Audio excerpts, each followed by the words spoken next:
Assalamualaikum warahmatullahi wabarakatuh. Saya Adi Nursal, guru Pendidikan Jasmani Olahraga dan Kesehatan atau PJOK di Satuan Pendidikan UPTD SPF SDN Sukamakmur Gunung Meriah, Kabupaten Aceh Singkil, Provinsi Aceh. Di sini saya akan memaparkan aksi nyata saya yang ada di Merdeka Mengajar dengan tema mengapa kurikulum itu berubah. Jadi di sini kita bahas dari mulai paling dasar, yakni apa itu kurikulum. Baik, kurikulum merupakan panduan pembelajaran pada satuan pendidikan di mana dapat dimaknai sebagai titik awal sampai titik akhir dari pengalaman belajar peserta didik. Kurikulum itu kompleks dan multidimensi. Kurikulum itu dapat diibaratkan sebagai jantung pendidikan. Baik, selanjutnya, apa pentingnya perubahan kurikulum?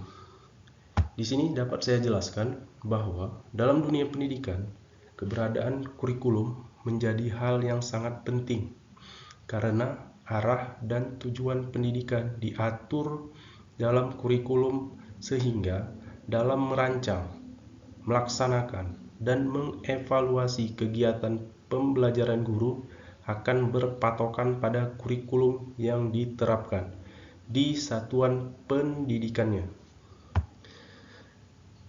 Kemudian, kurikulum harus bisa menyesuaikan dengan kebutuhan peserta didik dan kondisi perkembangan zaman.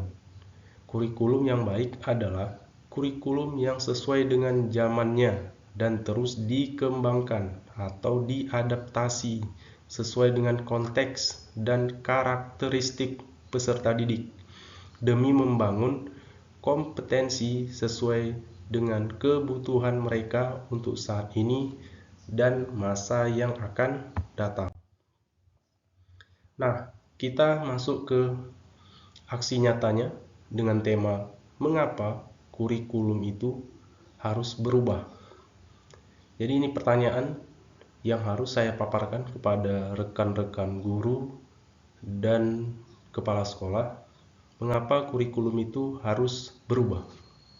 Baik, ini saya buat beberapa poin agar mudah dipahami sama-sama. Poin pertama, kurikulum harus dinamis, berkembang menyesuaikan kondisi. Jadi, di poin pertama ini, mengapa kurikulum harus berubah? Poin 1, kurikulum harus dinamis, berkembang menyesuaikan kondisi. Nah, di sini kurikulum tidak dapat dipergunakan dalam satu waktu terus-menerus. Karena apa? Dunia itu terus berubah. Demikian juga dunia pendidikan sebagai pilar utama dalam membangun dan mendidik. Generasi harus pula ikut berubah. Di poin kedua, kurikulum harus selalu berubah agar sesuai dengan perkembangan zaman. Penjelasannya, saat ini ilmu pengetahuan dan teknologi informasi telah berkembang semakin maju. Metode dan konteks kurikulum sebelumnya tentu dianggap sudah tidak relevan lagi dengan kondisi dan karakteristik peserta didik untuk saat ini. Poin yang terakhir, kurikulum juga harus bisa memenuhi kebutuhan belajar peserta didik. Nah, di sini dapat saya jelaskan menyiapkan generasi bangsa untuk masa depan yang akan datang sebagai generasi yang visioner, yang memiliki cita-cita besar dan mampu memandang jauh ke depan. Jadi, kurikulum harus menyesuaikan diri dengan kondisi perkembangan saat ini, kemudian perkembangan zaman, dan kebutuhan peserta didik. Demikian yang dapat saya sampaikan. untuk aksi nyata saya dengan tema mengapa kurikulum harus berubah. Sekian, saya Adi Nursal, guru SD Negeri Sukamakmur Gunung Meriah, Kabupaten Aceh Singkil, Provinsi Aceh. Sekian, terima kasih. Saya akhiri. Wassalamualaikum warahmatullahi wabarakatuh.